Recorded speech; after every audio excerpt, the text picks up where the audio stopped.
Yep. Cute picture. Huh. My favorite, one of my favorites. That's funny. All right. Welcome, everyone, to our Ambassador Coffee Chat with the one and only Michael Rogers. We are so glad that you've been joining us on Thursdays to hear from our awesome ambassadors, to hear our stories and hear some great moments of experiences in Best Buddies during these times. So I am really thrilled to be joined today by one of our amazing ambassadors, Michael Rogers. Michael is not only an ambassador in Best Buddies, he is a renowned disability rights activist and advocate. He does trainings in the speaking circuit with numerous organizations teaching about disability awareness and disability rights and person-centered planning and all of those things. So we'll get into that with Michael, but welcome, Michael. Thanks for joining us. Thank you so much for having me. So Michael, can you tell us a little bit about yourself? Well, first of all, I've been in Best Buddies since I started in late January. Michael, just a sec. We can't see your video. Okay, what happened? Let's see. We'll troubleshoot it real quick. See if we can get your video started again. There we go. Now we see. So I started in January of this year, and so do you want to put? I have a button on mine. Do I push OK? Let's see. Is that better? Yeah, now we can see you. You're good. Sorry about that. Started in January of this year. I guess middle of January in Best Buddies, and I've worked for the Division of Developmental Disabilities for almost 24 years now. I'm a receptionist for them. Awesome. So yeah, I know that you've worked for the Developmental Disabilities Administration for a while now. Can you tell everyone watching a little bit about what DDA is, what it does, and what you like most about working there? What I like? Well, I'll go the best. The first part is the last part first. Best part about working there is we help people with the developmental disabilities, and we help them in all kinds of different ways, from helping people with a job coach, and most of that's through the county, but the county, we're the ones that give them, the state gives them money, and then the county distributes it. And then the other thing is attendance, if you need that, or people that have their own home residence or have group homes, we run those as well. So and yes, we do also run RHCs, which are institutions in the state. So we have all kinds of services from life to death, meaning that it's for your whole life services. So let's see, but it's revolving a lot to be more, I think, getting better about being more customer driven. By customer, I mean consumers, not just parents. It used to be more of a parent thing. Well, what do they want? And guardians and all that. We're trying to be better about what clients want. Love it. Thanks, Michael. Yeah. And you said you joined Best Buddies in around January of this year. Can you tell me a little bit more about your story of joining Best Buddies? I think it's a pretty awesome story. Yeah, I had I guess, a thought about my own disability. Mine happens to be cerebral palsy, and I had a thought about it, a change of heart about it. And I had a train trip from uh, Oregon, from Olympia to Oregon, and coming back home. I just realized that having a disability it could be a good thing, and not always be a negative about it. And I have a friend. Her name's Karen, and I asked her if she would like to be my buddy at Best Buddies, because she was the one telling me about it. So I kind of did it a little bit backwards. I called her and asked her, uh, and she said sure. And so that was it. And now the train ride was I think, a turning point in my life, because I've had a disability all my life, but I've not always been proud of it. So that's something I'm proud to say that I'm getting better at, about being proud of what I am and what I have. I love it. And I know your buddy Taryn has been really influential in that journey. Tell me a little bit more. Tell me a little bit more about how your friendship with your buddy has influenced that evolution of the way that you see yourself. Well, my biggest problem our dilemma with my disability was the way I saw myself, not necessarily the way other people saw me. And she's helped me with that a lot. And my nightmare has been my reading. And she's like, it's not a nightmare. We can figure it out. As simple as having somebody read the letters that you sent. I mean, it was empowering. And she's always like, you worry too much about the small things, even though I always thought reading was a big thing. I don't want to give you the wrong impression.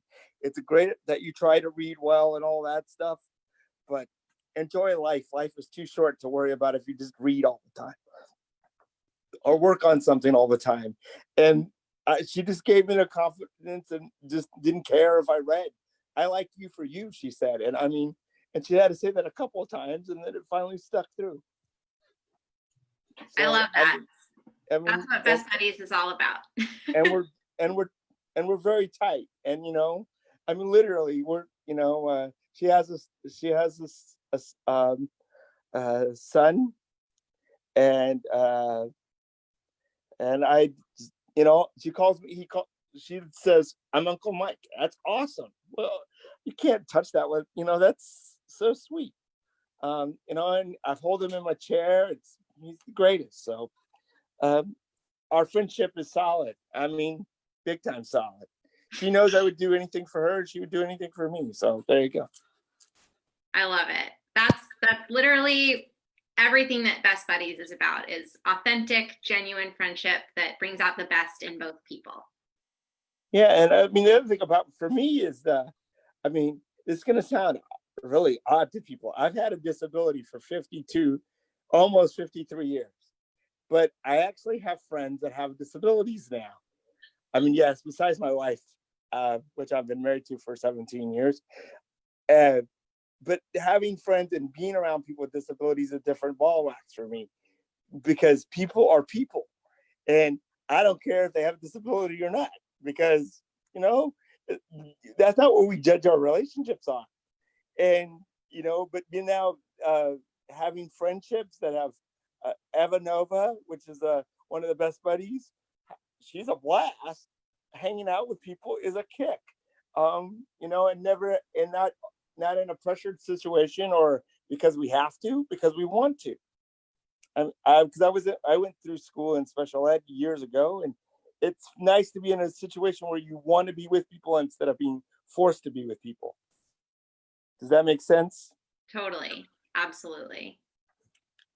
And you were able to join us for the last in-person ambassador training that we were able to have before we've all been staying at home. Right. So can you tell me a little bit about what the ambassador training experience was like and what came out of that for you? Uh, the word that comes to mind is awesome. Uh, I mean, like you said when you're in the introduction, yes, I've spoken a lot, but I've never spoken in front of such a powerhouse group before. Um, the group as the organization as itself and the support that you get to do it and to be great at it. And I don't mean just good, but great. Hold on, we just lost my picture again. So that, are you there? Yep, you're Is good. that is that everybody supports each other, and it's a supporting and a really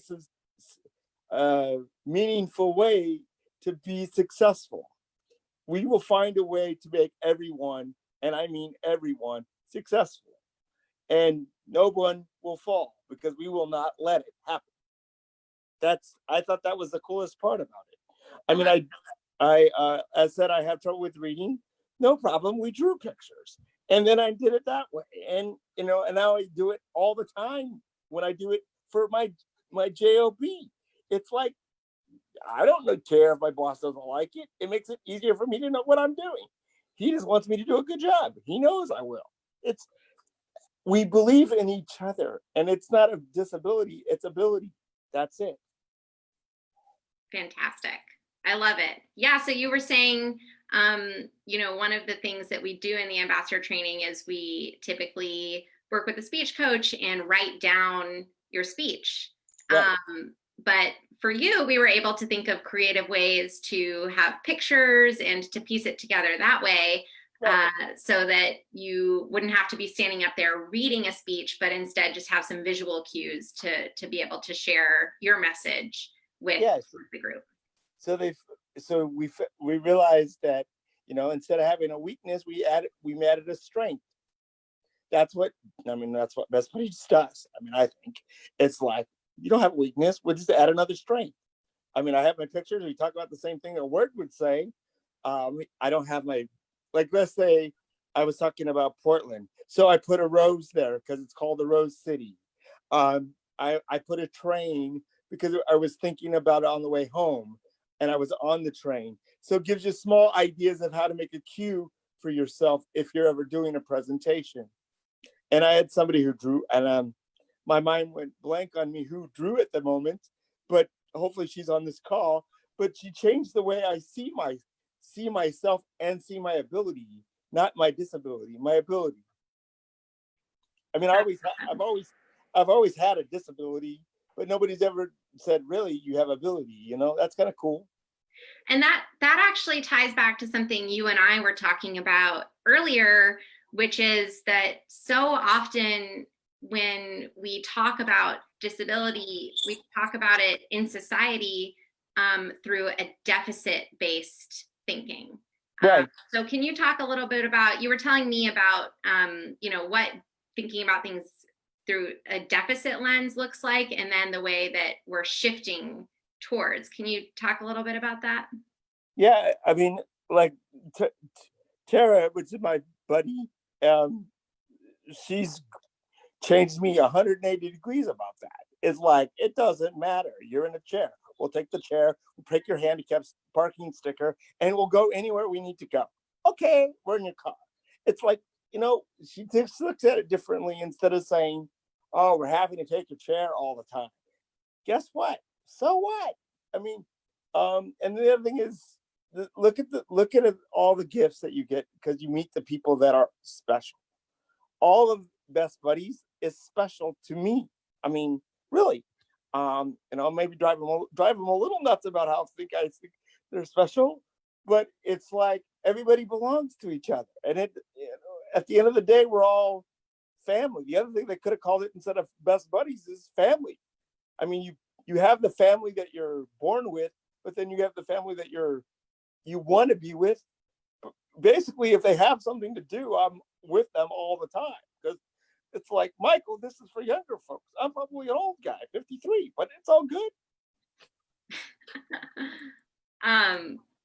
Yeah, so you were actually just alluding to some of the things that you've taken part in through being involved in Best Buddies. I'm curious, what are some of your favorite Best Buddies moments or memories so far? Uh, well, I have three. One is every time we do the symphony thing, it reminds me of something my dad fought for me to be able to go to the symphony with everybody else. I was able to go to school when I was 7 years old um, with my brothers and sisters, but I couldn't go on a field trip to the symphony because, quote, they said I had a disability. And my dad said, he's not deaf, he can go.